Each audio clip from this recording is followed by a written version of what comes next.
서울 쪽으로는 부안 부근에서 사고 처리하고 있으니까요. 전방을 잘 살펴주셔야겠습니다. 부근이 많이 혼잡합니다. 서울은 도심 곳곳이 집회 관계로 부분 통제되고 있는데요. 특히 무교로가 개풍 교차로에서 무교동 사거리 쪽으로 전면 통제입니다. 다른 길 이용하셔야겠습니다. KBS 교통정보센터였습니다.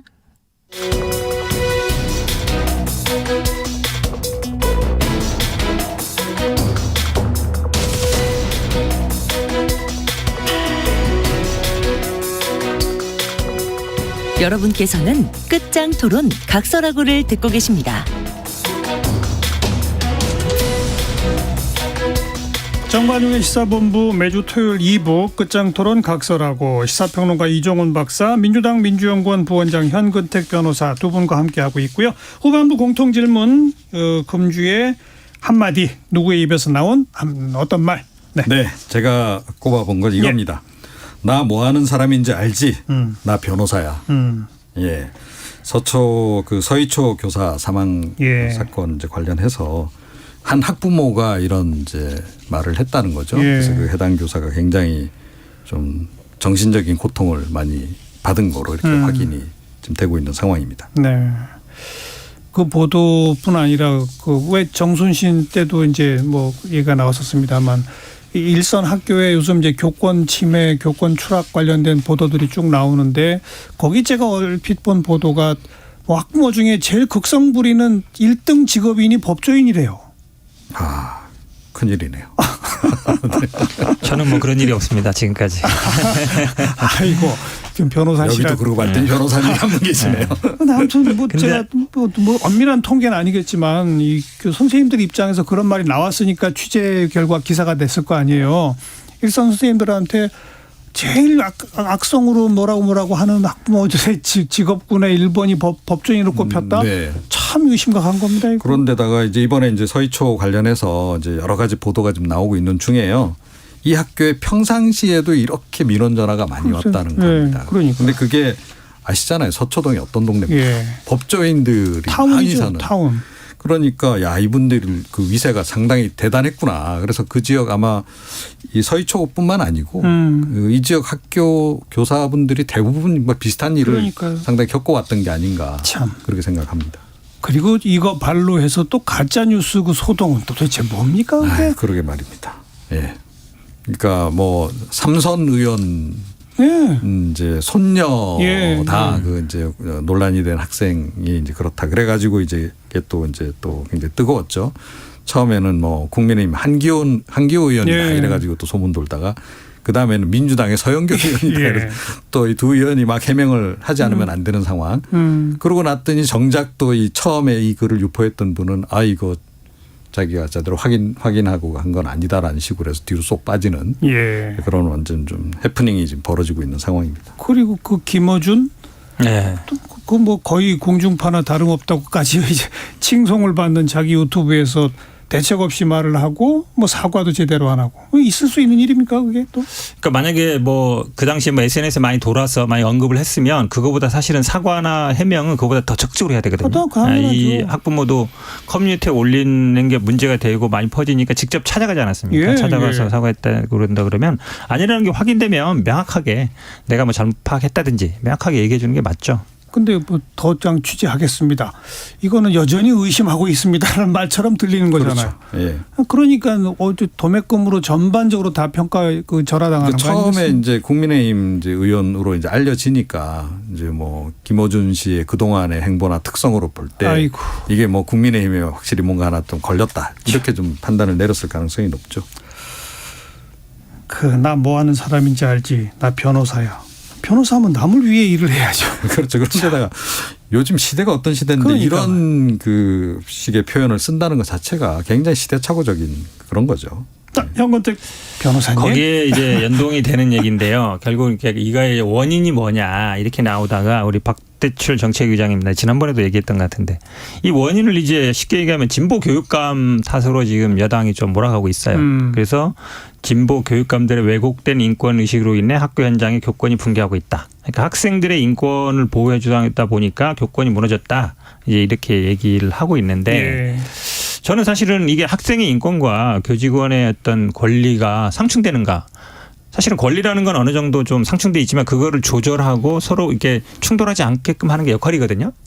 지금 학생 인권 조례 제정된 지역이 전국 17개 시도군 중에 한 7군데 정도입니다. 그러면 이제 그 지역만 이런 현상이 나타나고 다른 지역은 안 그러냐? 그렇지 않아요. 전반적으로 그 학부모들의 민원이라는 게 특히 이번에 문제가 된 도 이제 1학년 민원이잖아요. 1학년 분들은 사실은 이제 그게 안 되는 거예요. 제가 보기에는. 근데 학부모들이 대부분 선생님 핸드폰 번호를 알고 직접 전화를 하거나 문자를 하거나 카톡을 하거나 대부분 그러거든요. 예. 그러면서 이제 계속 우리 아이는 왜 이렇게 해다녔냐. 이 사건도 보면 뭔가 이제 애들끼리 충돌이 있었는데 1학년 학생이니까 당연히 그럴 수 있는데 그 과정 중에 이제 어찌보면 서로 이제 갈등이 생겼던 건데 제가 보기엔 이게 꼭 뭐 학생 인권 보장과 때문에 문제를 탓할 필요는 없다. 이 문제를 예. 해결해 나가야지 이거를 또 뭐 진보 교육감들의 문제로 몰아가서는 해결 방법이 없다고 봅니다. 그건 조금 진짜 말이 안 되는 겁니다. 이걸 정치 문제와 연결시킨다?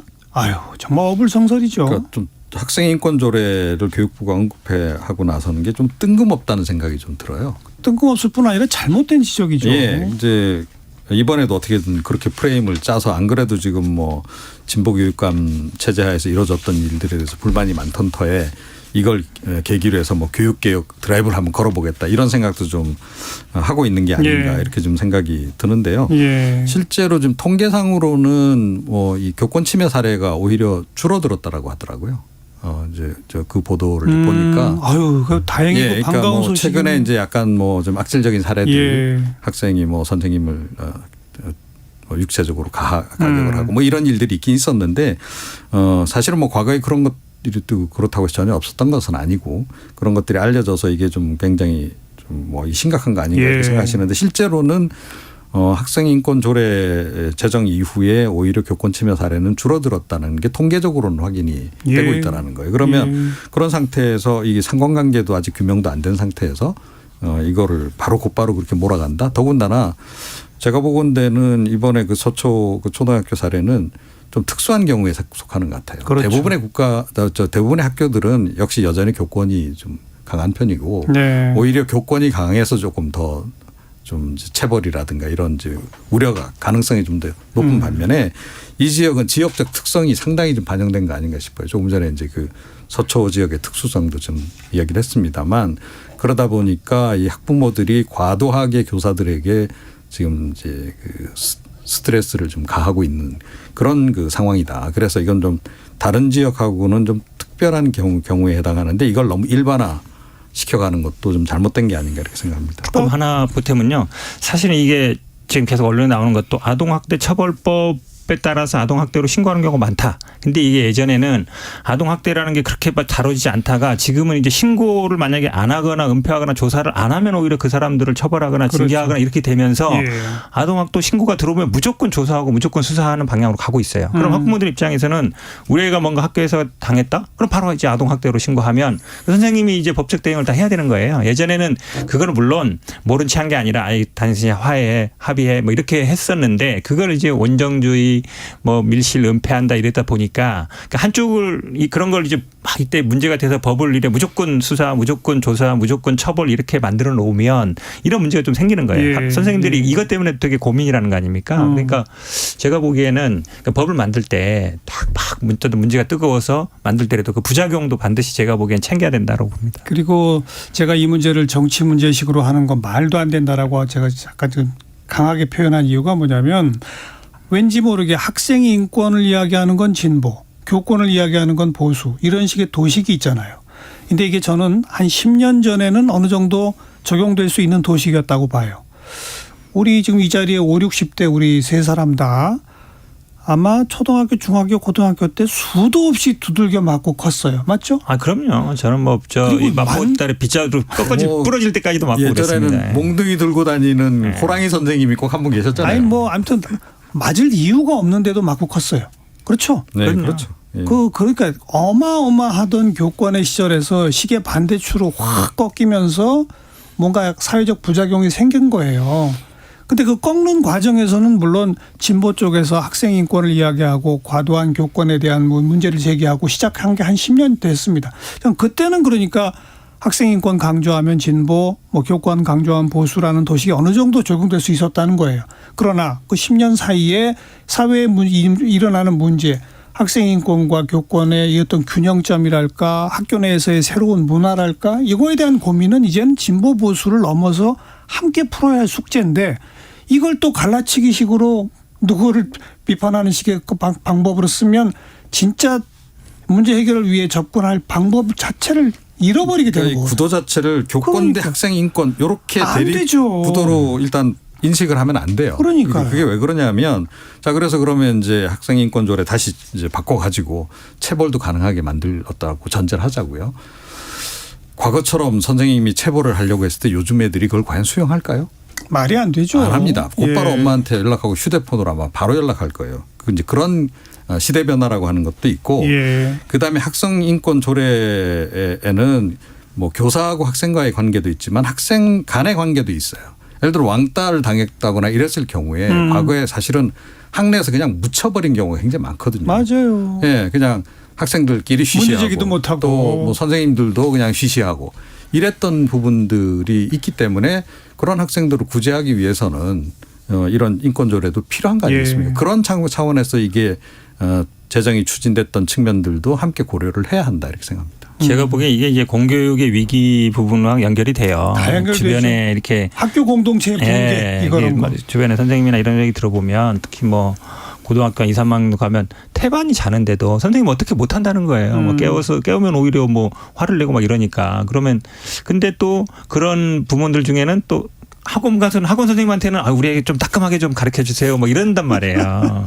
말이 안 되잖아요. 사실은. 아이들도 학원 강사 말을 더 잘 듣는다는 거 학원 아닙니까? 강사가 뭐라고 하고 질책하고 뭐라고 뭐 이렇게 남아서 공부해라 뭔가 페널티를 주는 거는 뭐 당연한 거로 여기고 선생님이 그러는 거는 뭐 아동 학대고 이래 버리면 예. 이게 사실은 완전히 역전된 거예요. 이게. 새로운 학교 문화, 교권, 인권 함께 존중되는 뭐 이걸 같이 풀읍시다. 진보 보수 머리를 맞대고 이게 이제 저의 주장이고요.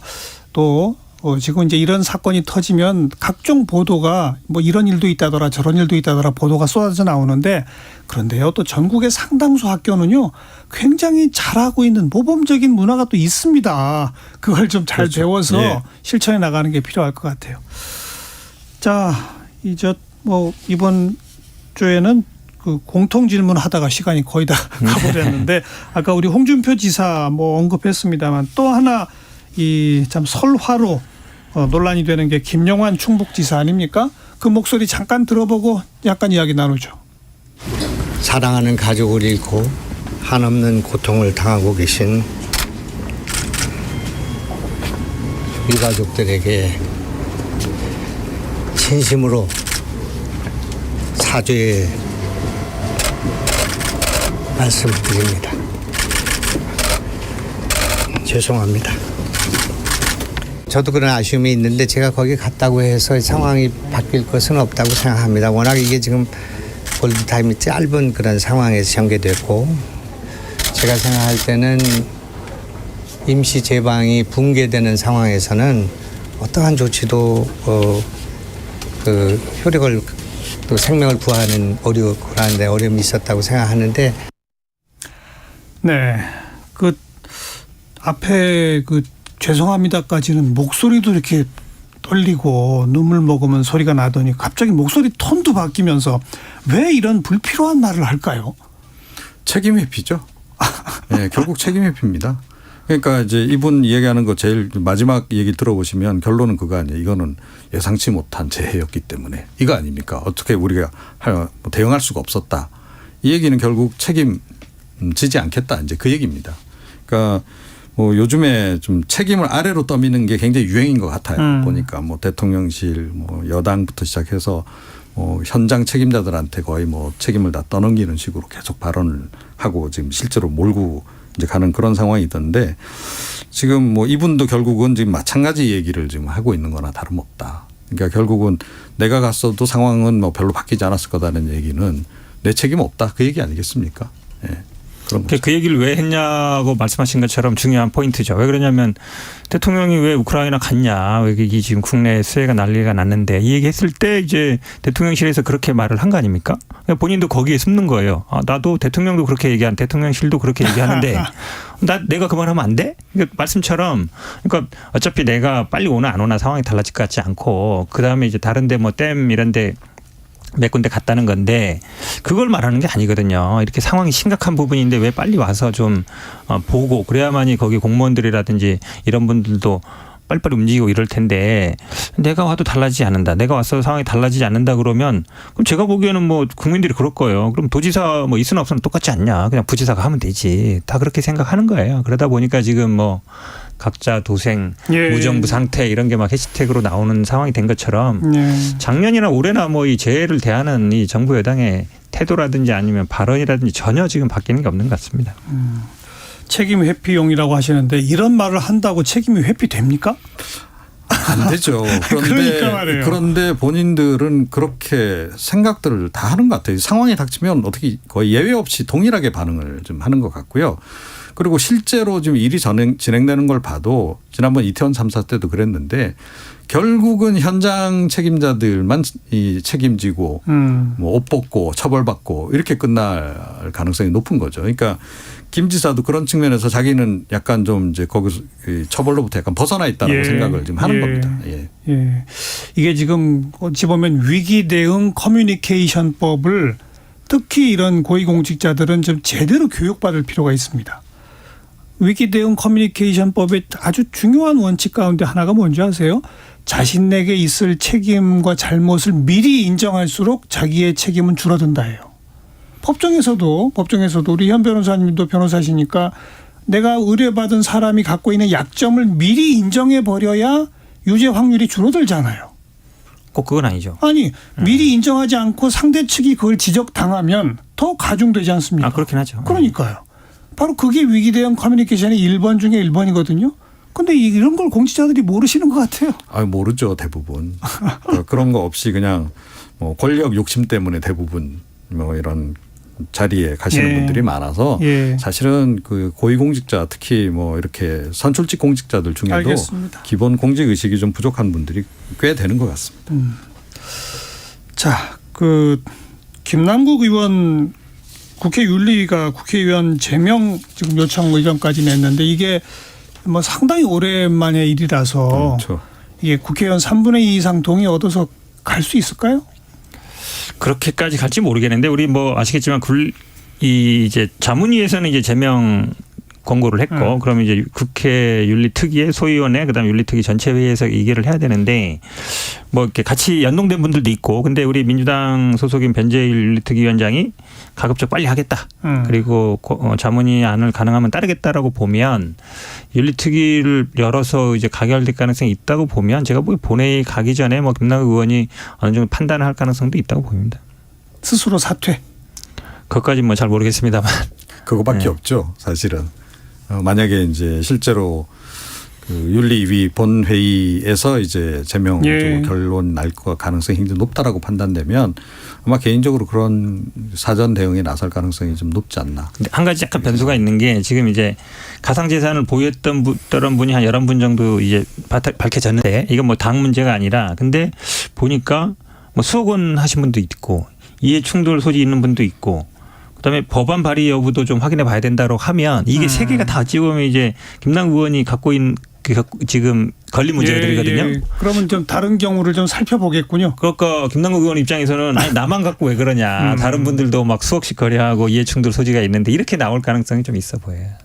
그러면 이제 그분들도 징계해야 되느냐 이 문제가 좀 근데 생기겠죠. 저는 개인적으로 그 보유와 뭐 액수보다도 이 상임위나 소위 활동 중에 거래가 200번 이게 결정 탄 거예요. 그렇죠. 네. 네. 국회의원이 뭐 회의 자주 하는 것도 아닌데 그러니까 그 회의에서조차도 그렇게 딴짓하고 있었다는 게 국민들이 사실은 가장 공분한 그런 포인트이기도 하죠. 참. 오늘은 뭐 이 사람 저 사람 그 참 어찌 보면 그 구설에 오르고 문제를 일으키고 징계받고 하는 사람들 얘기로 일주일이 가버렸네요. 아유 좀 이러지 않았으면 좋겠습니다. 네, 끝장 토론 각설하고였습니다. 시사평론가 이종훈 박사, 민주당 민주연구원 부원장 현근택 변호사 두 분 수고하셨습니다. 수고하셨습니다. 감사합니다. 스콜피언스의 홀리데이 들으시고요. 내일 뵙죠. 안녕히 계세요.